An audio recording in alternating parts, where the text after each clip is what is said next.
Everyone, welcome to Off Shelf Books. You're probably wondering who is sitting across from me here, and this gentleman is Nathan Onschel, or Onsel. I always get confused. Is it German or English? It's Romanian. Romanian. Yeah, okay. That's why it's so hard to pronounce. Yeah, so I always struggle with that. Nathan and I, we've been good friends I remember since 2007. I think it's up 2007. So yeah, About 14. Yeah, we're approaching 14 years. Yeah, 14 years. Yeah, approaching 14 years. It's been a while.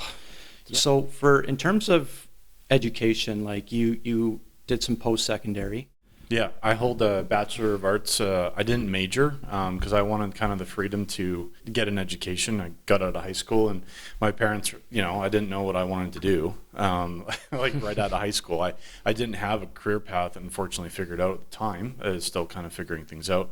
But they strongly encouraged me to go to college. They're like, you're going to get an education. So that's what I did. I went to school, and I have a Bachelor of Arts from Athabasca University. Most people will know Athabasca University is an online university. But to give a little bit of background, I did spend 3 years at Taylor College and Seminary, my first 3 years there.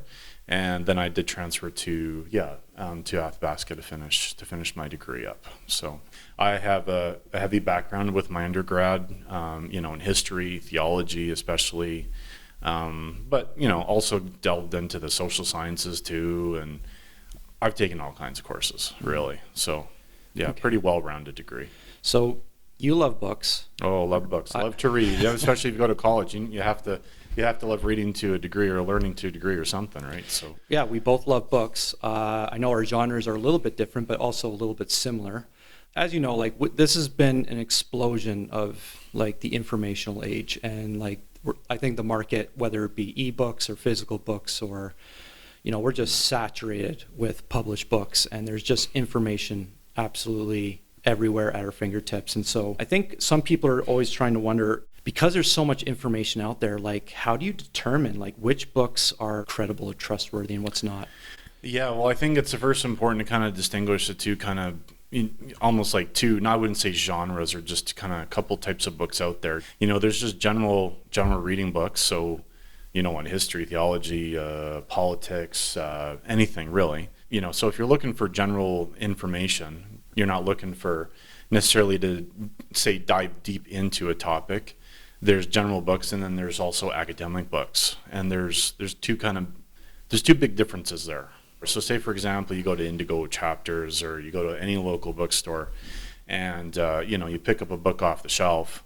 On the back you'll see, generally speaking, commentary from a journalist, or you'll see commentary from a publishing company, or I don't know, could be a celebrity or somebody famous too, and they're talking about, they give their thoughts on the book, right? How they felt about it. It's important to remember, though, that when you read stuff like that on the back of just a general book in the bookstore, all they're trying to do is give you their take on how they found the book. That's not speaking to whether or not it's credible, right? Mm-hmm. It's their perception, and it's to help you kind of get the sense of, hey, am I going to be interested in this book? Am I not going to be interested? Mm-hmm. So there's that. If you're looking for just general knowledge on a topic, a book in a bookstore is probably the way for you to go. But an academic book goes through a process, what we would call peer review.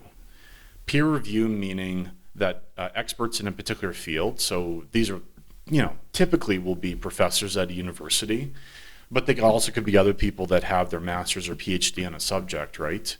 And they're experts in their field. Academic books are traditionally written by people that are experts in their field. They have a master's, they have a PhD in something. And then when it means to go through a peer review process, it means that other people who are professionals, who have that level of education, they go through the book as well, and they fact check it. Just to kind of bring up an example, I was reading University of Cambridge. They actually have an 18-person committee through Cambridge University Press. They go through a peer review process. They go through the book, and give their feedback, and they actually have to give their formal approval before the book is cleared for publishing. Sometimes, like an academic book, the book could go through could have to be rewritten several times, not just submitted to the publisher. and here you go. It's actually quite a long process in some cases. Sometimes it takes years. So for the skeptic that's at a bookstore and just wants to determine, is this a credible book? What would be some quick tips, would you say? I would for sure go online to see like what some of the reviews are coming out. Even at a general bookstore, you can find an academic book, right? You can find an academically published book. It's important to make sure, I would check I would really check who the publisher is, really.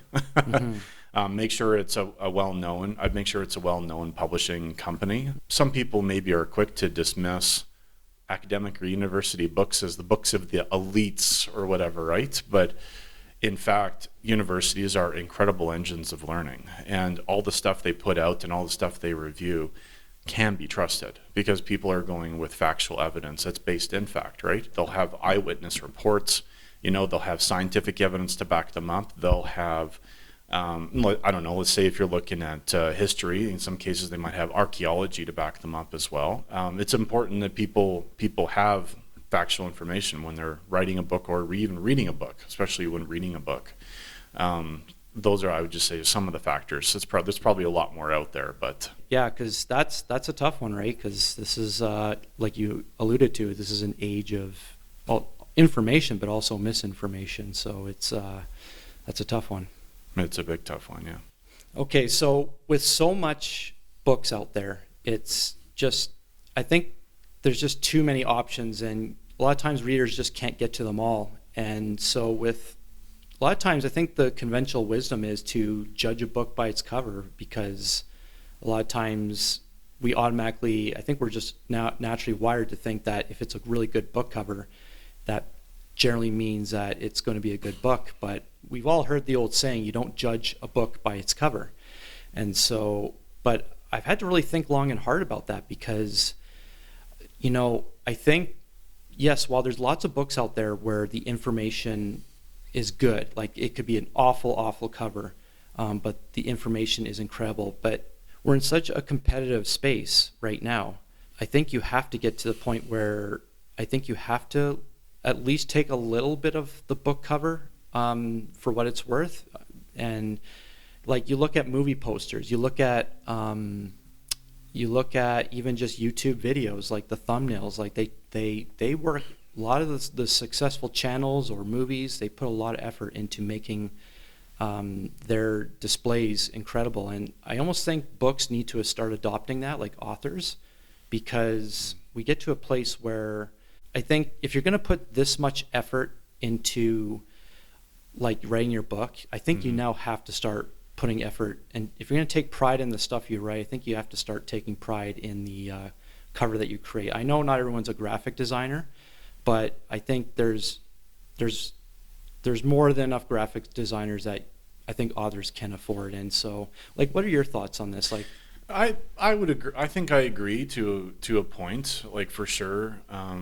I just know from myself, like I'm just taking my own experience. If I go to a bookstore and I'm looking for something that's going to grab my attention, absolutely the cover of the book, the graphics that are on it, the illustrations, the colors.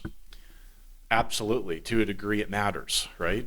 If you just have some boring book, let's say it's a black cover book that's got some gold writing on the front, I mean, honestly, who's going to pick that up, right? Who's going to pick it up? Not really. If the graphics are important, the what's presented on the front of the book is important, because it does need to grab our attention, especially in an age where, because a book is a consumer product. Right, a book is a consumer product, right? You go to a store, you're a consumer there buying stuff, right? So it has to grab your attention, has to be attractive. But I also think it's important to there's two things that I do when I look at books. So let's say I'm just browsing in the store and I'm looking for something to read.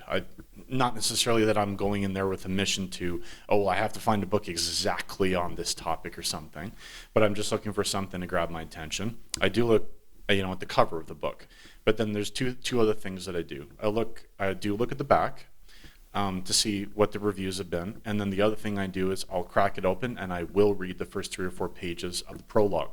I definitely encourage anybody who's just looking, you're going to a bookstore, and you really don't necessarily know what you're going to pick up. try to read even just 2 to 3 pages of the prologue, because a prologue will give you a bit of a sense of the book. So it's not just, I mean, yes, the cover is important, but what's more important is what's inside, right? Right. So you're kind of yeah. going on the premise that the cover is sort of supposed to catch your eye. Catch your eye, It gets your attention to at least take the book off the shelf, and then what you're suggesting is read a few pages, even if you have time, even one chapter if you can. I guess in a good way, the covers are now getting even more competitive because, right, I think now books are becoming less of an, like it still will always be an art, but it's almost now turning into this competitive, because the space is just so, there's too many. Like how do you stand out in a sea of thousands of books? And I guess the advantage is that if you have a good cover, it could get you there. But no, I think that the old saying still holds true. You still should not judge a book by its cover, but boy, I do believe I think now you have to really step up your game. I think the resources are there, and I just say to authors, don't cheap out, get a graphic designer. Yeah, if you don't know what you're doing, hire someone professional to do it. And there's so many people out there in the space right now that, there's lots of people creating their own graphics, right? Graphic designers, digital designers, marketing, and there's all kinds of stuff out there. In a way, there's almost no excuse. Yeah, because like you're right. Because if we're There's almost putting no excuse. no, exactly. And if movies are putting so much effort into their movie posters and YouTube videos or Netflix, like that preview image when you're going to select what video or movie you watch, like there's a thumbnail, and if they're putting that much effort in, I do believe books have to do the same. And I would say the same goes for, not just physical books, but of course, ebooks are massive nowadays, right? I mean, who doesn't have a Kindle, right? There's a lot of people that have, a Kindle, or you have an ebook reader. What I notice when I go on there too, you go onto their store, even though with a lot of e-readers it's all in black and white, you can still tell that the author or the person that they hired has put an effort into the cover of the book. Like they still have, right? So it is important. Yes, authors should put an effort into their covers, but maybe the consumers and readers need to put an effort into actually taking the time. Yeah, don't just look at the front page and throw it out, Yeah. So books, I feel like they're in constant now competition with so many other sources of information. Like books are very well still here. It's not alone now. There's just this information explosion fueled clearly by the internet, and information has not only grown in size but also resources. But now it seems like how people are getting their information is shifting now. And so why are books important in this age of social media and information? Well, I think they're important because, just to kind of talk a little bit about social media and kind of the impact it's had on the information that we get. These days, you go on, let's say you go on Facebook, you go on Instagram, you go on TikTok, you go on whatever, go on whatever platform. The information you get, you'll see a little link from a website, or it could be someone's page or a company or whatever, right? And oftentimes you'll just see a little, you'll see a little tidbit of information. You'll see a headline. People see a headline and they react. They just grab they see the little tidbit and they react. It's like it's almost like instant gratification with information nowadays. Like, we just want to see a little, the way that information is being peddled to us is, we just see a little tidbit. We don't see the whole story. And what is a book? Like, I'm not going to lie. Yeah. Like, I'm one of those people where I wake up in the morning, I grab my phone. Yeah. I just want that quick dosage of what's quickly going on in the world. I read the headlines. Yeah. Boom, I'm set. And I'm definitely not knocking. The one thing I need to say, I'm definitely not knocking, because I do it too. I mean, who doesn't go on their phone and No, like all of us are look doing at it. Facebook and Google, and we see what's new. We always want to know what's new, what's ticking, what's hot, what's big, right? So we go on there, we do our little 20 or 30 second 20 or 30 second peruse, and we go back to doing something else. There's nothing wrong with doing that if you're just looking for a real fast update on, hey, what's new today, right? What's cooking, right? But if you're trying to actually learn about something, you're actually trying to form an opinion about something, the one thing I want to advise against is don't just look at a little title and then just go and react. Like, because that's what a lot of people do on there, is they see a little headline and they react. They don't take the time to stop and think, hey, you know, what are the facts of the situation? Where's the proof of the situation? Is the information I'm reading, is it factual? Is it credible? Is it real? So I think those are important things. Like I said, you know, I'm not saying that people have to do that every time you pick up your phone, but if you're trying to actually drill down into the facts about a particular topic, take the time to actually go and dig deeper. And that's why books are such an important part of that process, because books help us to dig deeper into a topic, to learn the fundamentals, to learn about sort of the intricate workings of how something came to be. And you only get that knowledge from a book. You don't get it from, you know, a 2-second title on Facebook from a news source, right? So is there no time in the day? Like, is this all the time they have? Like, was there a time that we actually had time to read books? You know, like I think it's about making the time. I think that's a huge thing these days. It's about taking the time and making the time. Because if you really want to make time to do something, you can find the time to do it. There's 24 hours in a day, and most of us are awake for, 16 hours, 17 hours, 18 hours, right? Maybe it's a combination of both. Maybe some of us are lazy, or some of us just, this is convenient. I can just pick up this phone and boom. You're right. But just because it's convenient doesn't make it credible, though. No, and you're onto something. It's like, just because it's a headline doesn't mean it tells the whole story. But it's tough. It's like, maybe we have just become more busy. We become busy, and we want stuff convenient. We want stuff quickly. We don't want to think about it. We don't want to explore it. We just want, we want stuff to be served up to you and go, here you go. That's, here you go. This is what it is. Boom. People, and probably all of us are guilty to a degree. We like for things to be easy and simple nowadays and convenient. Actually having to stop and think about something. Not everybody does that. Another thing I noticed, this is also easier to carry around than like a physical book. Oh, 100%. And like, that's what I've noticed. That it's a convenience on time, but it's also a convenience on space. But we did just fine, like many years ago, before the internet existed. Like we did carry books around. So I don't know what's changed. 100%. We all remember going to school and we had a heavy backpack, 50 pounds heavy, full of our textbooks and books from school and whatever else, from high school, junior high. But you can find ways of, and if people don't want to be inconvenienced, right? Because let's face it, right? We don't like being inconvenienced. We don't. We want to do stuff that is going to sort of going to play into our schedule, right? Our daily schedule, what we're doing. And that means taking if you want to read a book, that doesn't mean you necessarily have to carry around the physical book. You can put ebooks on your phone. You can download the Kindle app from the store and crack an ebook open on your phone while you're, let's say you're going on a walk, you're going on a run. Let's say if you're driving to work in the morning. Obviously you can't pull out a physical book while you're driving. Listen to an audiobook, right? Get an audiobook out there. There's lots of audiobooks being put online.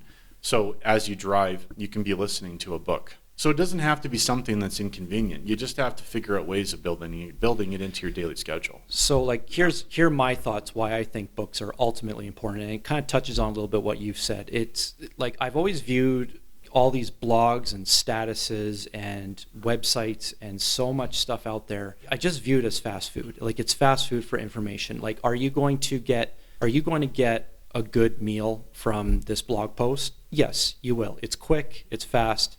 Is it the most fulfilling, like nutritious source of information?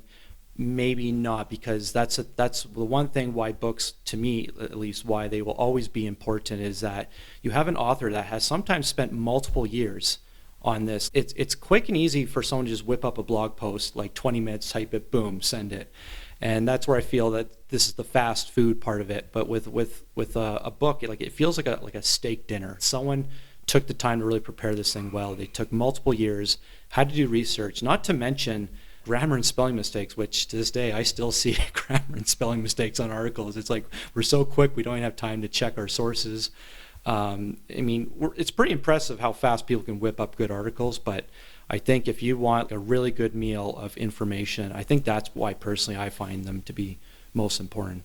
Books, the physical kind, not the digital or audio books, just plain physical books, are they ever going to go away? It's a good question. I don't know. I think one example I want to bring up from the past, it's not totally related to books, but I think it has some application. When computers came out, like wide scale adoption of computers came out like in the 90s, right? Late 90s. That's kind of when we saw sort of the explosion of, desktop computers, right? There was a lot of talk then that, because computers have come online, that we would be doing away with a lot of paper. The funny thing is even though 25 years later, we have more technology now than we've ever had, but I would actually say that our paper use has just gone up. Uh, Well, like paper has not gone away. The wild scale use of paper has not gone away. In fact, actually, I think it's increased. There's more paper now than there's ever been, probably in some ways. So, like I think of The Office, right? The Yeah. show, the underlying premise for the majority of that show was paper ever going to go out of business? Scranton branch in Pennsylvania. They're always worried like, oh, is paper ever going to go away? And so it's kind of proven true what you've said is that it hasn't gone away. And if anything, like you said, it's thriving. Physical books, though, me personally, I think some books will go away. And I think we're already seeing it now with like textbooks because I hated always having to get a big backpack and having to drop like thousands of dollars on textbooks in post-secondary, and those things, they made you buy so many and your bag was full and haul that thing around all day. Now to think that students, boom, they could buy all their books online and just in the form of an e-reader. I see the practicality in that, but actually physical books for your own reading purposes and enjoyment. I can see newspapers going away, even though those aren't technically books. Magazines is an interesting one.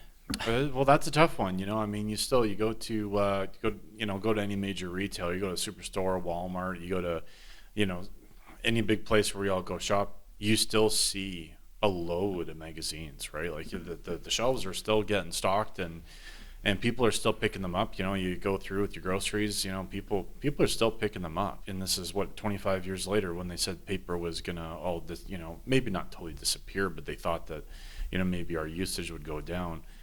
I think the same applies to books. In some ways, with some of the big major book retailers in the country, in Canada at least anyway, I know that sales have gone up a little bit.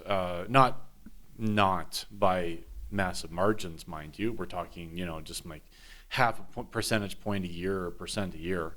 But I don't think books in a physical form will ever completely go away. I think there's just that people like to pick up a physical book. They like to pick up something that it's not something you have to turn on or off. I think there's still an attractiveness for people when it comes to a physical book. Maybe not to have just solely print books in your house anymore, because I don't think any of us are like that. I think all of us probably to a degree have adopted kind of a diversified view of purchasing books, whether it's your ebooks on your Kindle or audiobooks on your phone or driving to work, or I don't see physical books entirely going away. Will they shrink in sales? Probably to a degree over time, but I can't see them ever completely disappearing. Just kind of based on, like I said, with that recent example of the computers in the 90s, we're here today with more tech than we've ever had. Everyone's got their cell phone, everyone's got tablets, computers, screens, everything everywhere. But you still see people reading physical books like that, Funny enough, books are kind of pivoting, the physical ones are kind of pivoting in a weird way where now people love physical books from a decorative standpoint. Now, I imagine that they would still intend on reading those books and not just use them only for decorative pieces, but it's interesting that kind of touching on a little bit what you were saying, people love the physical element. It shows character in a home too. When people walk in, I think a lot of times some people just naturally gravitate to, they look around and they see the books on someone's shelf and they kind of get yeah, they kind of get an idea of that person, where they live, what they do, and what they think, and what they believe in a little bit.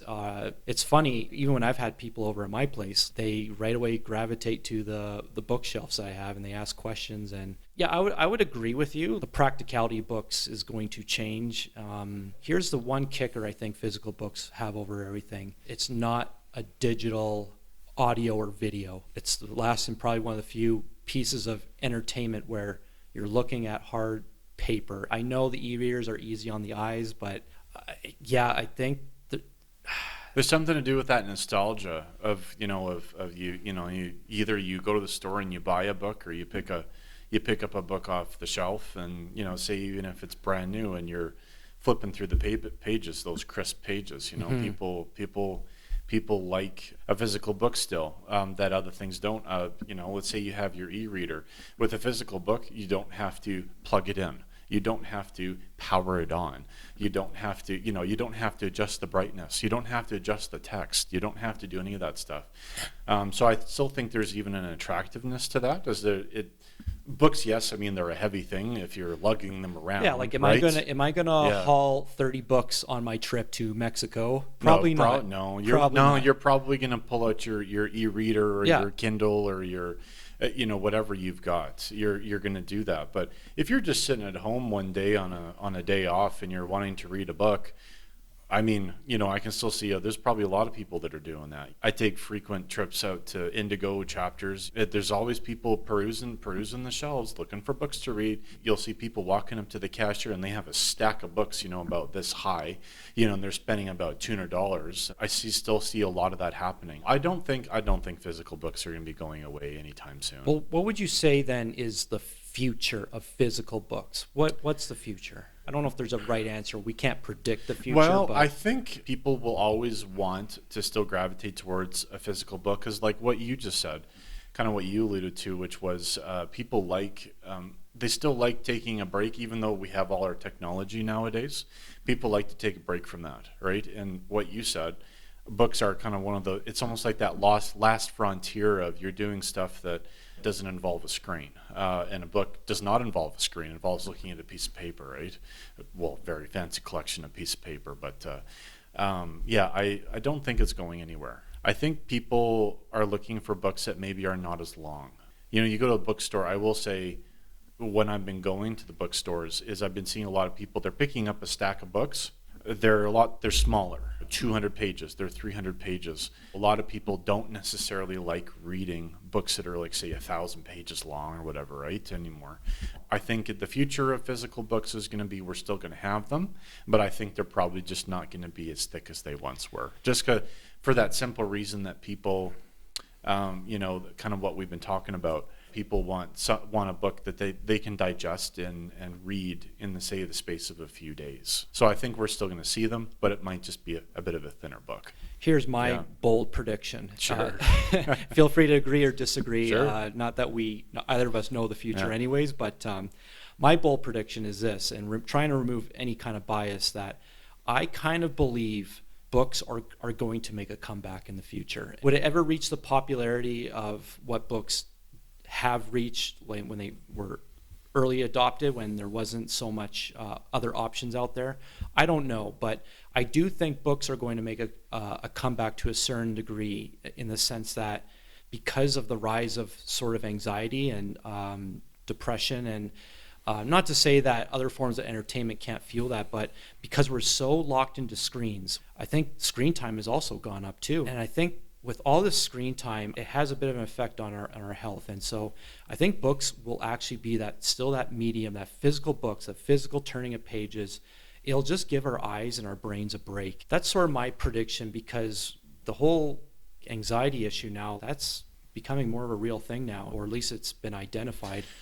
Well, yeah, and more people, and you're right, the research is showing out there that people, probably all of us to a degree, just because of our current, with pace of technology and looking at screens all day long for, a variety of reasons, anxiety has gone way up. And they've tied people that are very heavy users of screen time, they have more anxiety and depression than those that are able to power down and shut things off for a while. I'm not saying that, necessarily that you just go and throw your cell phone away or something. But, just I think it's important to have a balance in your life of your screen time and your off-screen time. Because of those factors, because of increased anxiety and depression. I mean, who wants those things, right? I would just urge people to have a balance. Yeah, okay, still have your phone and still have your tablets and be doing what you're doing, but don't let that dominate your entire life. Don't let that dominate your entire day in and day out, that you're just on your phone and that's all you're doing. And that's where physical books serve to be in a very important outlet, actually. Because they get you away from those screens, and they still get you being engaged. They still get you reading about information, reading about different topics and different things, without being on your screen. So like books, to me, that's probably the premise of why I think they could make a comeback, is because it is that antidote to just completely tune out, where you can actually use your mind and use your imagination to what you're reading, and it can be a way to calm your anxiety a bit. I can't prove it, but that's sort of where I'm going. I've done a lot more reading in those times, and what I did find is, my anxiety, it all actually dramatically went down when I took those breaks. But I was still learning things, and I was still doing a lot because I was reading physical books. So I still think they hold a very important place in our society and even in our lives. So, if you've never done a fast from your screens, it could be maybe 30 days for the average person is too long. maybe a week is a bit better. Say even just a week of taking a break from social media, or taking a break from screens entirely. As I've gone back and I go, get on my phone and go on Facebook or Twitter or Instagram and kind of, hey, I'm going to catch up on all the stuff that I've missed. And then I start perusing and I go back and I'm like, and then I realize, I didn't actually really miss a lot. A whole week of I know it wasn't a big deal, I know we're going to disagree on quite a few things in the future, but I think this is definitely one we agree on. No, I think we see eye to eye on it, yeah. Faith-based books. Do they have a place in our society? I read a quote from Richard Dawkins. He kind of said, he did say, "I am against religion because it teaches us to be satisfied with not understanding the world." And I know he's talking about religion, but it does stem to religious books or faith-based books, because people, they buy this stuff. And but it got me thinking, a world without faith-based books or religious books, would our world be better off without it? That's probably a tough question. It's a complicated question in a way. But the one thing that faith-based books do, or books on religion do, is they tell us the why. All the other books in the world, they don't do a very good job of telling the why. I think that faith-based books, they really do a good job of answering that question, is to the why our world exists and why we are even here.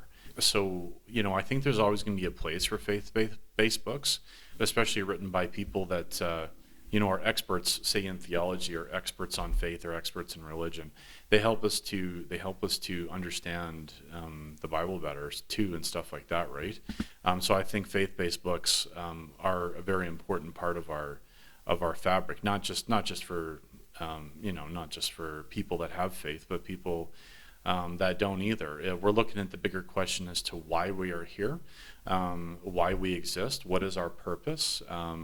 I think faith-based books really do answer those questions well, especially by experts in the field that help us to understand the Bible better. So I would say they will always have a place, and in a way, they're even more relevant than they ever have been, especially in an age of misinformation and fake news. And is there one universal truth, right? Even the very subject of truth is sort of under attack these days. So I think faith-based books help us to establish that in a really great way. They help to address all those things. So that's just kind of a bit of my take. I think with that question, I sort of ask myself, in what way would the world be better off? I guess it is a bit of a generic question, like, are we better off morally? Are we better off just with understanding the world, as like clearly Richard Dawkins has a conviction that science does explain the world, but you did point out an interesting thing, like, can science explain our meaning, our morality, our destiny? Can it actually answer those things? I would sort of challenge Richard a little bit. Yeah, I mean, you can explain a lot of the world, but if I was to live out atheism to its truest form, what hope do I have of meaning? Or if we really are just... You really don't. If there is no God and there is no such a thing as a creator, the only thing that we all have waiting for us is the fertilizer pad. Yeah, like, once you live and you pass away and you die, that's all that happens. And there's kind of a real, I don't know. It's just my personal point of view, but to me, there isn't a whole point to life if there isn't anything, beyond this. Like, there's just, there's no meaning, I guess you could say, to our existence beyond. Of course, people will say, that they can create their own meaning. People will say, oh, I can create meaning in my life, and I can create meaning for myself, and I can create meaning in what I'm doing and the things I want to accomplish. And sure, okay, to a degree you can do that. But after you die and you're gone, you're gone. And so goes any notion that, any ideas or things you had for meaning as well. Once you're gone, then your whole purpose is gone as well. And that is just something to me that is just so fleeting and not even, like, it's pointless in a way. Like, if all you're into it in life is, that you're creating meaning for yourself, your life has no purpose and it has no point. So in a way, it's kind of a self-defeating thing. If you're just creating meaning for yourself, but eventually that meaning is going to disappear because you'll when you die, those aspects of meaning for yourself will disappear too. So then it kind of makes a point. Well, what's the point? Well, I guess their point, the atheist point, is, like, I can define my own meaning, my own purpose, my own value. I can create my own morality. I'm not under some sort of higher power, and a lot of that does sound attractive, but I think what I always wrestle with atheism is just this logical conclusion. What you said, it's like, at the end of the day, like, this life is so short. Like, I'm going to the fertilizer pit, and... Well, it's short, and it's got there's no permanence to it. Like, there's no, okay, great, someone lived their life for themselves, and they created their own meaning for themselves, and they did everything for themselves. But in reality, I mean, what else did they accomplish besides just... they lived their life, right? But that's it. Like, there's nothing beyond it. I think that for me, that's always been kind of the big thing. Why, I do believe there's a higher power, is because it's just like, to me, there's absolutely 0 point in anything we do if all we're doing is we're living for ourselves, because we are mortal beings, we are temporary, we have our time on this earth, and we expire and we die, and then. So it's kind of like if there's nothing beyond that, or there's nothing that created us, or we happen to come from monkeys and come from cells, there's no point to any of us existing. There's no point to anything we do. Like you said, they'll argue that they can create their own meaning, and to a degree they can create their own idea of self-meaning, but after they're gone, so is all of their ideas, right? I guess in some sense the world can be better off without faith-based books, but I guess it can only be in a relative sense. I like to believe both could just coexist, but I mean... and we seem to live in an age where when someone holds an opinion about life, and books including that, right? Faith-based books being a part of that, and other books of other subject being a part of that. If someone doesn't agree, I guess you could say, with their opinion or their viewpoint, they're basically automatically dismissed. So I think it's more important than ever, actually, to have faith-based books, because they help us to explore some of these deeper questions as to the meaning of life, why we are here, what is the purpose of you existing, what is the purpose of this world existing. And I think that those, faith-based books and books on religion and stuff like that, they help us to explore and understand those questions and those answers. So I think they're more important in a way than ever before. So with Richard Dawkins' quote there, I guess there is some truth. Yes, I think there's a lot you can actually understand of the world with scientific books, any kind of, like, I guess, postmodern or humanist type of literature. I think there's a lot to be learned, and you can understand a lot from these books, and science has taught us so much. I mean, there's a lot of the world we do understand, but I think that's probably the only maybe challenge I would give to Richard Dawkins. Like, I don't know if that's the whole understanding of the world around us. Like, there is a philosophical component to understanding the world, meaning morality, destiny, and our origins. Like, I think these are things science has a hard time answering. It's kind of almost silent. Well, it is kind of because science is meant to show to help help explain the process by which something comes to be, right? Like, science is if we're looking at, say, you're looking at the process of how, say, a human being was created, right? Science does a wonderful job of explaining how that happened. It does a great job of explaining how. It doesn't explain the why. People that I think there is a thought out there right now that science can be used to explain the why, but that is also, in a way, it delves into a type of philosophy, like a scientific philosophy. So even I think people that don't share faith, they either are atheist or agnostic, or they just don't care one way or the other.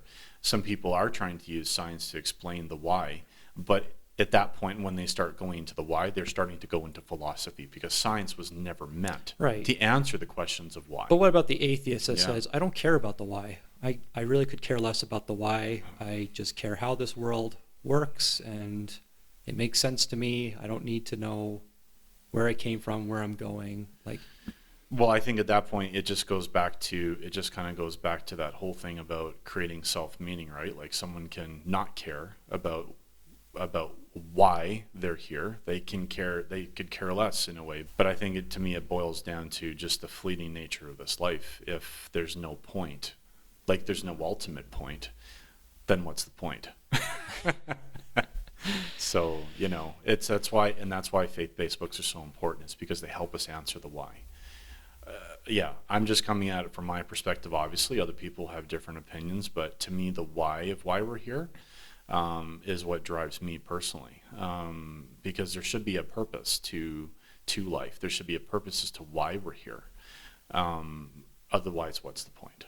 These days, a lot of people are not willing to be intellectually honest with themselves. They're not willing to be honest with themselves. They just don't live it out consistently. No, it that's doesn't right. reflect. Yeah. That's right. Yeah. So that's one thing I would challenge anybody that live with that belief, is to acknowledge that all of that awaits them is the fertilizer pit, and that ultimately anything that we do on this earth, otherwise there is no point to it. And whether you're a believer, a seeker or a skeptic, I think what I find common amongst everyone is no one cares about death until they actually have to face it. Oh, and that's right. And we treat death as kind of this big boogeyman. People in the world, they don't want to talk about death. They don't want to talk about dying. Because, I'm good. I'm 20 years old. And people don't. I think people don't want to talk about it or think about it as much, is because it's something that none of us are going to escape. Every single one of us is going to die one day. There is an expiration date on our lives here on this planet. And so I think people don't like dealing with it because it is the one thing they literally cannot escape. We've become so busy that we actually don't think about it. And I think it's good to accept. I think it's really good to accept, that death is part of life, and we all have an expiration date, and we need to make the most of the time we have here, honoring God as our creator. And that's what makes it so beautiful.